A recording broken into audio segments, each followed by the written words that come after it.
પાટીનું થઈ ગયું, મોઢાના ચાટવા માંડવાના. Hey guys, welcome back to my YouTube channels. And ઘણા દિવસ પછી મારો આ રીતે બ્લોગ બની રહ્યો છે. ઓકે, નહીં તો ડેઈલી જલ્દીમાં રેડી થઈ અને ગ્રાઉન્ડ જતું રહેવાનું હોય છે અને ત્યાં જઈને રનિંગ અને વર્કઆઉટ સ્ટાર્ટ થઈ જાય છે અને એન્ડમાં જસ્ટ 2 મિનિટનો બ્લોગ બનાવી શકું છું કે રનિંગ ફિનિશ થઈ ગયું છે અને હું નીકળી રહી છું, બસ એ જ બ્લોગ હોય છે. બટ આજે રનિંગ માટે તો ઓલરેડી હું રેડી થઈ ગઈ છું, ગ્રાઉન્ડ માટે નીકળી રહી છું. બટ જોડે બેગ બી પેક કરી લીધું છે કેમ કે ઘણા ટાઈમથી હું ઘરે નથી ગઈ. સો આજે ગ્રાઉન્ડથી રનિંગ કરી એન્ડ ડાયરેક્ટ નીકળીશું ઘર માટે. સો આજે જઈશ હું મારા ઘરે, એટલા માટે જોડે બેગ બી પેક કરી લીધું છે. સો અત્યારે તો ગ્રાઉન્ડ માટે નીકળીશ, રનિંગ કરીને પછી જઈશ ઘરે. ઘણા ટાઈમથી હમણાં ગયેલી નથી. સો એન્ડ હા ગાઈસ, તમારા લોકોની તૈયારી કેવી ચાલી રહી છે? મારી તૈયારી તો કંઈક આ રીતે ચાલી રહી છે, એક્ઝામ ને રનિંગ ને બધું. એટલા માટે હમણાં બિઝી સાઈડમાં job, freelancer work, show time નથી મળી રહ્યો. એટલા માટે રેગ્યુલર જે વ્લોગ આવતો હતો એ બી નથી આવતો મારો, કંઈક આ રીતે ડેઈલી વ્લોગ બને છે.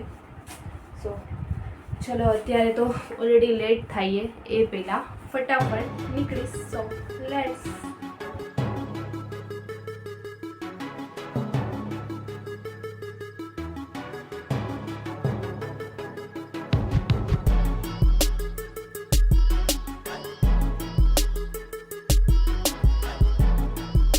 ફાઇનલી હું અત્યારે ગ્રાઉન્ડ પહોંચી ગઈ છું. સામે તમે જોઈ રહ્યા છો ત્યાં જે એથ્લેટ છે. સો અહીંયા છું, ડેઈલી રનિંગ કરવા માટે આવું છું. અત્યારે કોઈ એટલા આવ્યા નથી કેમ કે તડકો બી છે. 6 વાગે આજુબાજુ બધા આવી જશે. અત્યારે ભરતીનો માહોલ બી એટલો બધો નથી, હજી દૂર છે ભરતી, એટલા માટે એટલી ટ્રાફિક નથી. બટ ભરતી જેમ નજીક આવશે એમ વધારે લોકો જોવા મળશે.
હેલો એવરીવન, અત્યારે વાગ્યા છે 7 એન્ડ રનિંગ થઈ ગયું છે ફિનિશ. સો ફાઇનલી હું નીકળી રહી એન્ડ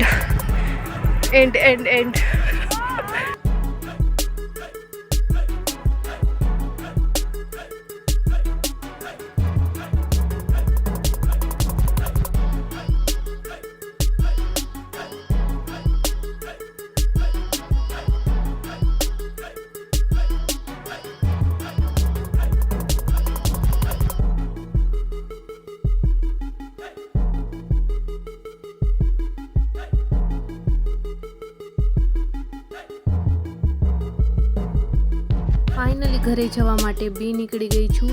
એન્ડ રસ્તામાં જતાં મમ્મી માટે થોડું કંઈક શાકભાજી બી લેતા જઈએ કેમ કે ગામડે ઓછું મળતું હોય. સો અહીંથી હું છું એટલે થોડું મમ્મીને જે બી જોઈતું હોય એ લેતા જઈએ. સો એમના માટે થોડું શાકભાજી બી લઈ લઉં એન્ડ પછી નીકળીશ. અત્યારે વાગી ગયા છે 10:30 એન્ડ હું પહોંચી ગઈ છું અમારા ગામના પાટીએ. અત્યારે જોઈ રહ્યા છો બહુ જ અંધારું છે. એવી 10:30 થઈ ગયા છે. ઘરે પહોંચતા 11 સમથી થઈ જશે. હજી અહીંયાથી 5 કિલોમીટર અંદર જવાનું છે ત્યારે અમારું ગામ આવશે. શો ફાઇનલી ગામની અંદર પહોંચી જ ગયા છીએ એન્ડ હવે પહોંચી જઈશું જલ્દીથી ઘર પર બી. તો અહીંયાથી થોડા લેફ્ટ ટર્ન મારીશું એટલે અમારું ઘર આવી જઈશે. બહુ બધું અંદર દૂર તો નથી, ગામ ગામમાં એન્ટર થતાં થોડા જ અંદર જઈએ એટલે અમારું ઘર આવી જાય છે. જો લેફ્ટ ટર્ન મારીશું એન્ડ સામે જ અમારું ઘર દેખાઈ રહ્યું છે. એ છે અમારું ઘર. અંદર એન્ટર થતાની સાથે જ અમારું સીધા આ ગાડી થામે ને ગાડીનું થઈ ગયું. મોઢાને ચાટવા માંડવાના. ગાડી થામે આમ ગાડી થવાનું ભાઈ.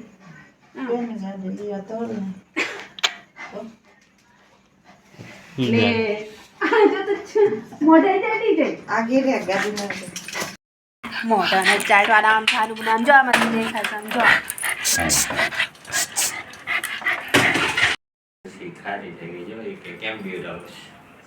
આ પાડી આવી ને એટલે એ ઊભી થઈ ગઈ છે. કેવું ઊભું એ એને આ બાજુ આવવા ન દઈ એટલે જ ઊભું થઈ ગયું. એ રહ્યો આ નહીં ઓ નીચે રહ્યો ખાંડણી પાસે.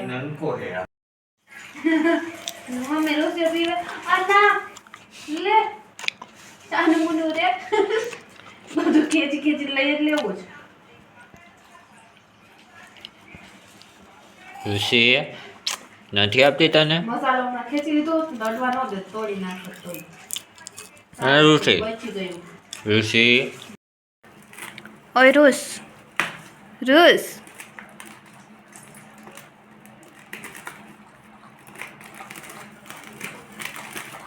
પટ પટ કરતું પીવા માંડ્યું. હે ગાઈસ અત્યારે વાગી ગયા છે 12 અમે લોકો એન્ડ 11 વાગ્યા છે કે હું મારા ઘરે પહોંચી હતી. અત્યારે ફાઇનલી 12 વાગી ગયા છે. 11 વાગે પહોંચી ત્યાં મમ્મી પપ્પા બી સૂઈ ગયા હતા. આવીને મેં જમ્યું એન્ડ હવે થઈ છું ફ્રી. સો 12 થઈ ગયા છે ફાઇનલી. સો હવે મેં બી સૂઈ જઈશ. આમ બી થાકી ગઈ છું. સો ગ્રાઉન્ડથી રનિંગ કરી એન્ડ સીધી નીકળી ગઈ હતી. સો રાત્રે 11 વાગે ઘરે પહોંચી છું. સો જમીને ફાઇનલી 12 વાગે ફ્રી થઈ છું. સો હવે સૂઈ જઈશું એન્ડ બધાને good night and sweet dreams.